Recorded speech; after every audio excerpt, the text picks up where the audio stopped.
मी सौ ज्योती Vilas Ghogre, Abasaheb Atre English medium हायस्कूलमध्ये मी जून 1995 सालपासून रुजू झालेली आहे. 31 वर्ष सर्व्हिस झाली. जानेवारी 31/2026ला रिटायर झाली आहे.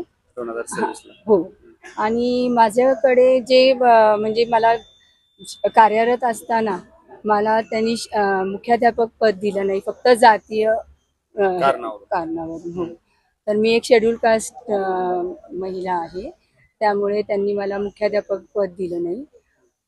आणि 20 नोव्हेंबर 2022 मध्ये सगळ्या कर्मचाऱ्यांना 25% वाढ दिली आहे, मला एकटीला दिली नाही. तर त्याच्यामध्ये म्हणजे जे बाकीचे सगळे कर्मचारी त्यांना दिले, मला एकटीला दिले नाही. ते आणि PF जो आहे एम्प्लॉयर शेअर, तो पण माझ्याच पेमेंटमधून कमी केला आहे. हो. तर हे सगळे रक्कम मला त्यांनी व्याजासह दिली तर योग्य. आणि मी ह्या पाठपुरावा त्यांना 2018 पासून केलेला आहे. मी इकडे देखील आले होते डेप्युटी डायरेक्टर ऑफिसमध्ये. मी जिल्हा परिषदमध्ये शिक्षणाधिकारी यांच्याशी पण संपर्क झाला, पण तिकडेही फक्त माझी शाळा विना अनुदानित असल्यामुळे ते मला म्हणाले की आम्ही ह्यामध्ये काही करणार नाही, असं शिक्षण अधिकाऱ्यांनी मला सांगितलं आहे. तर मला आता मग मी जायचं कुठे? मी एक महिला आहे, मागासवर्गीय महिला आहे, एवढं शिक्षण केलंय, माझ्या हाताखालून एवढे मुलांना घडवले आहे, माझ्यावरच हा अन्याय झाला.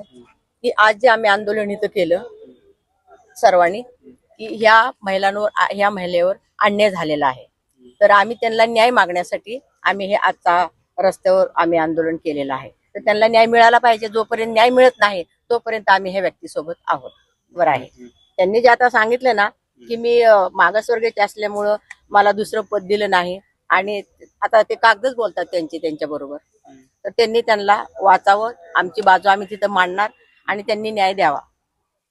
आज जर ज्योती घोगरे या ज्येष्ठ शिक्षकांना जर आज न्याय मिळाला नाही तर या आंदोलनाची तीव्रता आम्ही वाढवू आणि राज्याचे आयुक्त जे आहे शिक्षण आयुक्त यांच्यापर्यंत आम्ही जाऊ.